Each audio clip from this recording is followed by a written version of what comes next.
Bienvenue dans les tutoriels SmartScript. SmartScript est notre logiciel de création et d'édition de repères pour l'identification des composants électriques de votre armoire, via la Smart Printer. Retrouvez en description de cette vidéo le lien pour télécharger SmartScript. Dans cette vidéo, nous allons voir comment créer des repères 2009-115 pour l'identification des bornes sur rail. Retrouvons-nous directement sur le logiciel.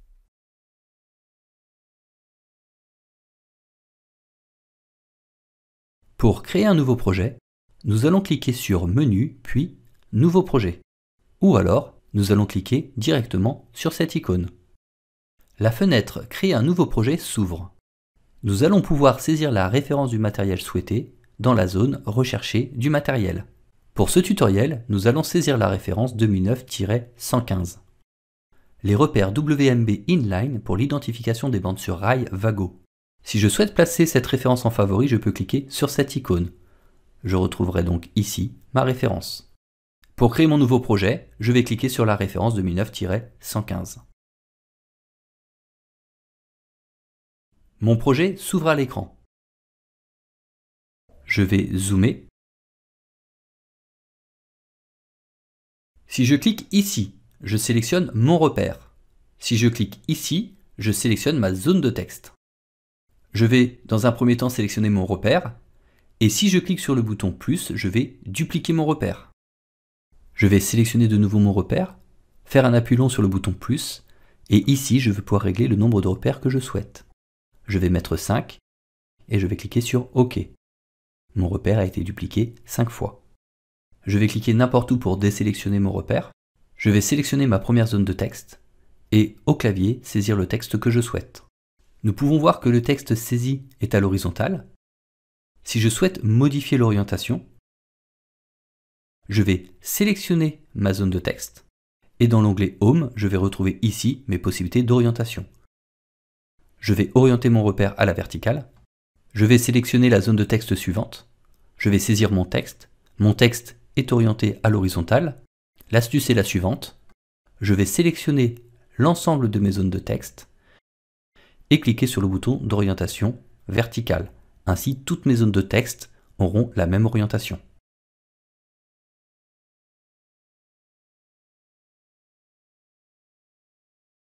Si je souhaite faire de la numérotation automatique, je vais sélectionner les zones de texte qui m'intéressent, puis je vais cliquer sur l'onglet Insérer et cliquer sur l'outil Réglages. L'outil de numérotation automatique s'ouvre sur la partie droite du logiciel. Il est possible ici de régler une valeur de départ et ici une valeur de fin. Pour cet exemple, je vais mettre 15. Je vais cliquer ici sur l'option Aperçu direct pour avoir une prévisualisation de ma numérotation. Pour plus de confort, je peux cliquer sur l'onglet Propriétés puis Vertical. Nous pouvons dézoomer ici et nous pouvons voir qu'ici je termine par le numéro 6, sauf que ma valeur de fin c'est 15. Je vais donc cocher l'option Extension automatique de la bande et je vais cliquer sur le bouton Appliquer. Ma numérotation s'effectue jusqu'à 15, le logiciel crée automatiquement le nombre de repères nécessaires. Je vais cliquer dans la partie grise pour désélectionner l'ensemble de mes zones de texte. Pour sélectionner des zones de texte, on peut utiliser le raccourci CTRL-A qui sélectionne l'intégralité, ou à l'aide de la souris pour faire une sélection. Une fois mes zones sélectionnées, je vais cliquer sur Aperçu direct et si je veux le même nombre de caractères, je vais mettre ici 0. Comme ça, j'aurai bien 01, 02, 03. Tant que le texte est en vert, c'est qu'il n'est pas validé. Si je clique n'importe où, on peut le voir.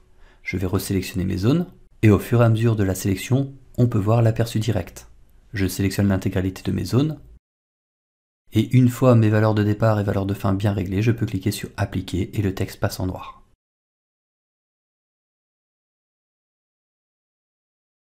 Si je souhaite à la fin de mes repères en rajouter, je sélectionne le dernier repère et je vais faire un appui long sur le plus. Je vais pouvoir régler le nombre de repères souhaités et cliquer sur OK. Nous pouvons remarquer qu'une fois les zones dupliquées, ça a été dupliqué avec le texte du repère que nous avons sélectionné. Je vais sélectionner ici ma zone de texte.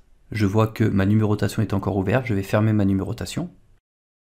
Une fois la zone de texte sélectionnée, pas besoin de supprimer le texte. On peut directement saisir son texte. la touche tabulation permet d'aller à la cellule suivante. Si je souhaite insérer un pictogramme terre, je peux cliquer ici sur l'onglet Insérer et je retrouve ici les pictogrammes. Je sélectionne mon pictogramme terre et automatiquement il est projeté dans ma cellule sélectionnée.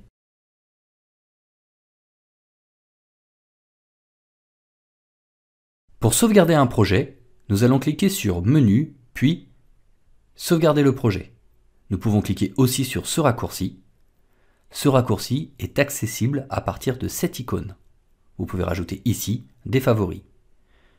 Je vais cliquer sur Sauvegarder. Je vais choisir le répertoire où je souhaite sauvegarder mon projet. Je vais nommer mon projet. Puis je vais cliquer sur Enregistrer. Je peux ici développer mon répertoire et je retrouve mon projet enregistré dedans.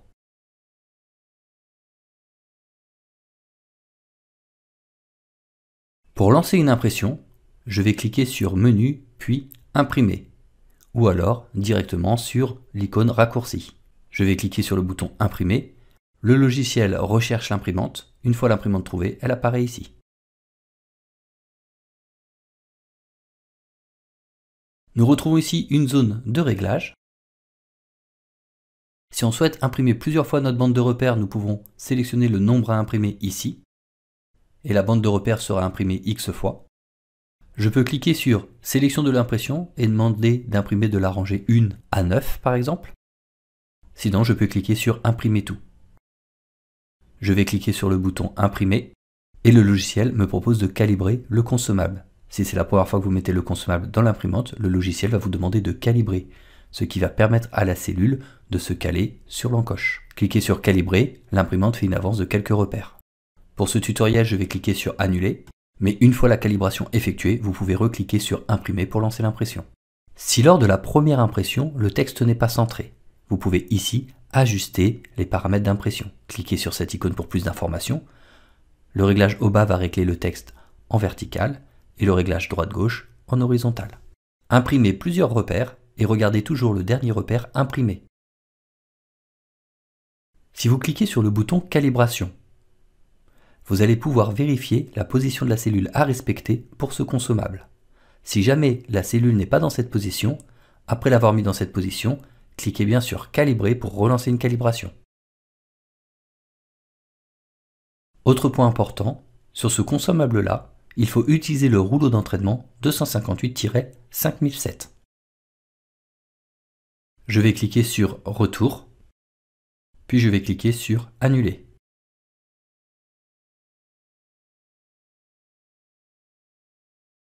Je vais cliquer sur le bouton Réglage pour rouvrir la numérotation automatique. Je vais faire CTRL A pour sélectionner l'ensemble des zones de texte et je vais cliquer sur Aperçu direct. Je retrouve bien ma valeur de départ ainsi que ma valeur de fin. On voit que la numérotation recommence car en effet, j'avais rajouté des bornes. Je peux voir ici certaines valeurs de réglage comme par exemple la répétition. Si je mets 2, nous pouvons voir qu'on répète 2 fois notre valeur. 1, 1, 2, 2, 3, 3. Ici, l'écart de valeur. Si je mets 2, on voit qu'on fait les impairs. 2, 3, 5, 7, 9, etc. Si je veux les pairs, il suffit de commencer à la valeur 2. 2, 4, 6, 8. Je vais remettre la valeur 1. Ici, dans texte d'intervalle, si je sélectionne tous, je peux choisir un texte d'intervalle tous les 4 bornes, par exemple. Je vais mettre ici le texte neutre. Je peux rajouter une autre zone, PE par exemple. Et tous les 1, 2, 3, 4, le logiciel ajoutera neutre, puis PE. Je suis actuellement en aperçu direct. Je vais donc cocher extension automatique de la bande, puis je vais cliquer sur Appliquer pour aller de 1 à 15 avec le texte neutre PE. Une fois ma numérotation automatique terminée, je peux fermer l'outil Numérotation automatique.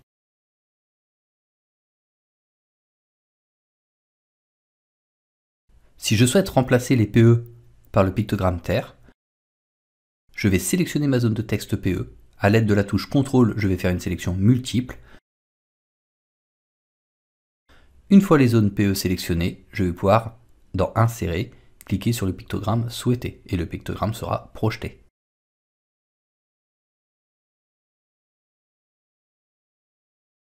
Si je souhaite faire une sélection pour l'impression, je sélectionne mon repère de départ, je maintiens la touche Shift appuyée et je sélectionne le dernier repère. Uniquement ce qu'il y a en vert sera imprimé. Si je clique sur le bouton Imprimer, on peut voir la sélection. Je peux aussi imprimer différents repères. Je sélectionne plusieurs repères à l'aide de la touche CTRL et si je fais Imprimer, je peux voir ma sélection ici.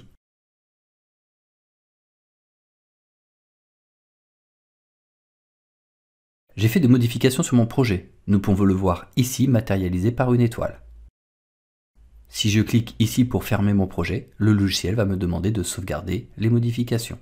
Je vais cliquer sur Enregistrer. Pour ouvrir un projet, il suffit de double-cliquer dessus.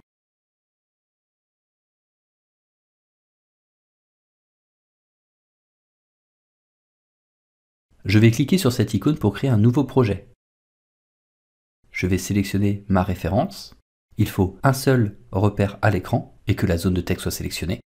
Je vais cliquer sur Insérer, puis Importation. La fenêtre d'importation s'ouvre à droite du logiciel et la première étape sera d'aller chercher sa source. Nous allons cliquer sur ce bouton et je vais choisir mon fichier Excel. Une fois le fichier Excel sélectionné, on a un aperçu du fichier ici. On peut voir que la première ligne, c'est des en-têtes. Du coup, nous allons cocher la première ligne et l'en-tête. Nous allons passer à l'étape suivante, importation de données. Il est important de sélectionner sa zone de texte. Si elle ne l'est pas, sélectionnez bien la zone de texte. Ensuite, nous allons sélectionner notre colonne, ici, Terminal Number. On peut voir ici des cellules vides, donc je vais cocher Ignorer les cellules vides. Et ensuite, nous allons cliquer sur Affecter les données. On peut voir que la colonne D a été affectée à la zone de texte. Ensuite, vous pouvez cliquer sur Importation au début, et les données sont importées. Une fois l'importation terminée, vous pouvez fermer l'outil. À partir de là, il est possible soit d'imprimer ou de faire des modifications si vous le souhaitez.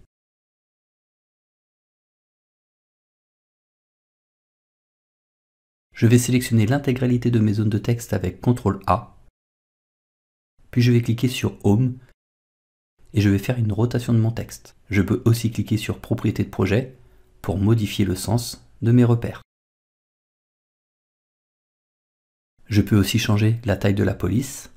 Attention, si vous prenez une taille de police trop grande, le logiciel vous fera une alerte visuelle en mettant le texte en rouge. Ajustez donc la police en conséquence. Si je souhaite rajouter un repère, je vais sélectionner mon repère et je vais cliquer sur le bouton plus. Le repère est dupliqué avec du texte. Pour information, si je saisis du texte avec plusieurs caractères, on peut voir que le logiciel compresse automatiquement le texte. Si nous allons ici, nous pouvons voir la valeur de compression de 0,41. Si je remets la valeur à 1, on voit que le texte passe en rouge. Le bouton Auto permet une compression automatique. On peut voir que le texte PE a lui aussi une compression.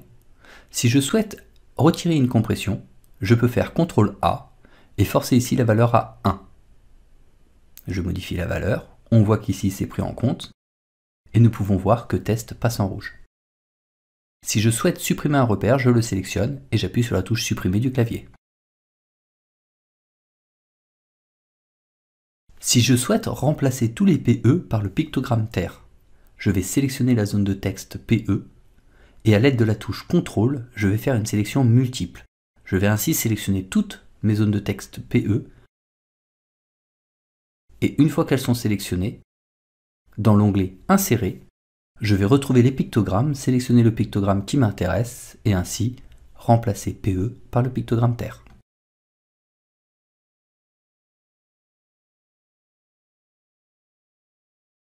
Si je sélectionne un repère et que je maintiens le bouton plus, je peux choisir ici mon nombre de repères que je souhaite dupliquer. Je clique sur OK et j'ai dupliqué 7 fois le repère 12. Si je souhaite faire une saisie manuelle, je sélectionne mon repère, je saisis mon texte et la touche tabulation permet d'aller à la zone suivante. Pas besoin de supprimer le texte, on peut tout simplement saisir son texte par-dessus. Et si on souhaite supprimer plusieurs repères, on sélectionne le repère de début, on maintient Shift enfoncé le repère final et la touche supprimer du clavier permet de les supprimer.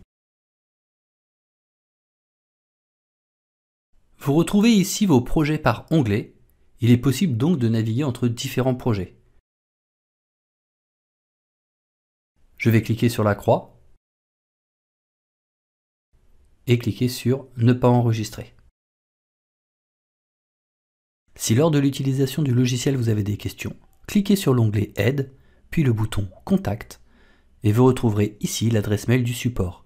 N'hésitez pas à poser vos questions. Nous venons de voir comment créer des repères 2009-115, les repères WMB pour le repérage des bornes Vago. Merci d'avoir suivi ce tutoriel. Si vous souhaitez retrouver l'ensemble des consommables disponibles sur notre Smart Printer, vous pouvez télécharger sur notre site le catalogue Les Essentiels. Vous retrouverez le lien en description de cette vidéo.